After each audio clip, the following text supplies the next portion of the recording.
as Karnataka is marred with controversies and continues to dominate the headlines with yet another breaking input coming in. Now, Karnataka government has been dragging its feet on passing the Karnataka platform-based gig workers, that's Social Security and Welfare Bill. Now, despite it being ready, completely ready, and the assurance that it would be passed in last month's assembly session in Belagavi.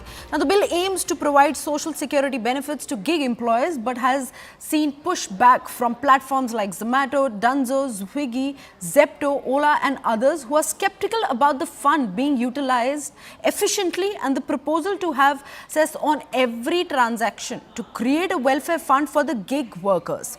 Well, these are the latest inputs that we are tracking from the ground. Let's hear out some of the political reactions that we are garnering on this report. Then we'll get back to Sudhit for a better perspective on this story.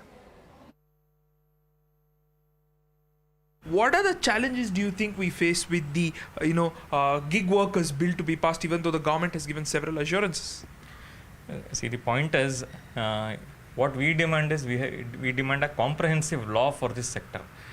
Presently, the estimates of ILO and the Government of India, Niti Aayog, they all say that by 2030, nearly more than 2.3 crore people will be employed in the gig sector. Now, this is no more optional. In our India, around 90% of the workforce is in informal sector, and informal sector people are more shifting over to the gig sector. So, the platform economy, the platforms are also growing. That way, this is a growing economy. Here, we feel a comprehensive law should be brought in by the government, which can ensure the rights of the workers, or else the exploitation of the company is going on. The Karnataka government had recently in the last budget session, they had passed insurance schemes for the platform workers here, the Swiggy and Zomato. Particularly, we work with Swiggy, Zomato or Dunzo kind of people. So, the accidental insurance and health insurance, they passed that bill. In the budget, they passed that. So, it is a welcome move by the government. Further, the comprehensive law, only if that comes into place, the exploitation can be put a check. When will the gig workers bill be? When will the gig workers bill be cleared? No, by this. Wait for the center's code on social. No, it's nothing to do with that. So we had some internal discussions, which I said last time, and by this next assembly, budget assembly, we'll get it. Sir, is there pressure from top corporations and these platforms to not release the bill? That is what some of them are alleging. No, I don't say there's a pressure. They had a concern over it. Obviously, any industry for it matter has had concern. I think we have addressed it. So again, I want to be rest sure that we are not going to put an exorbitant, like a cess which we are talking about. It will be minimum 1 or maximum of 2%. Where once the bill is passed, when we form the rules, we'll enact onto it. The pending bills that they are talking about are the dues that are pending from the previous government.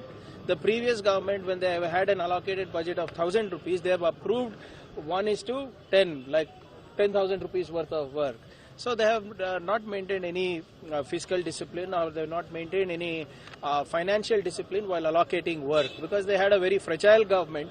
I think as a part of appeasement politics, they have given more than they can actually deliver. And we are bearing the brunt of it. And we are talking with the association, and it will be sorted out soon.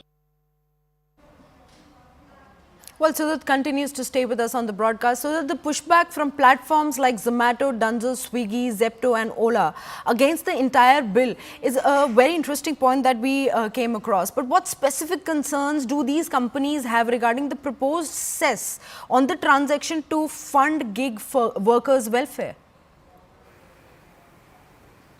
Well, this bill has been proposed for some time now. In fact, it was even ready to be passed in a cabinet meeting ahead of the assembly session in Belagavi.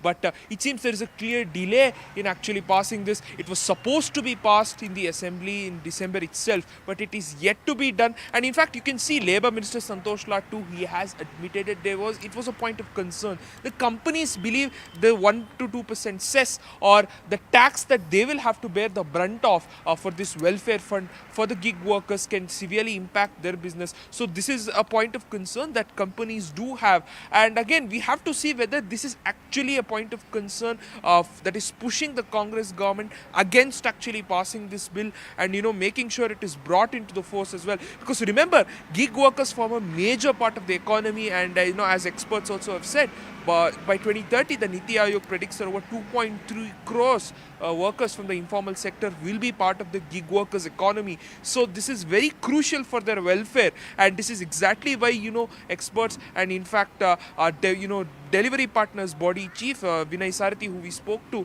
said that this is extremely important for grievance redressal and for the welfare of all gig workers and that entire economy as well. But it seems that there is some sort of pressure from these platforms as well to see if there are any more changes in the entire bill and the structure, to see that they do not face the brunt of such a welfare fund for the gig economy. So how the government progresses from here is something that definitely remains to be seen. Given that this bill is actually extremely useful, will it be passed in the upcoming budget session is something that we have to see.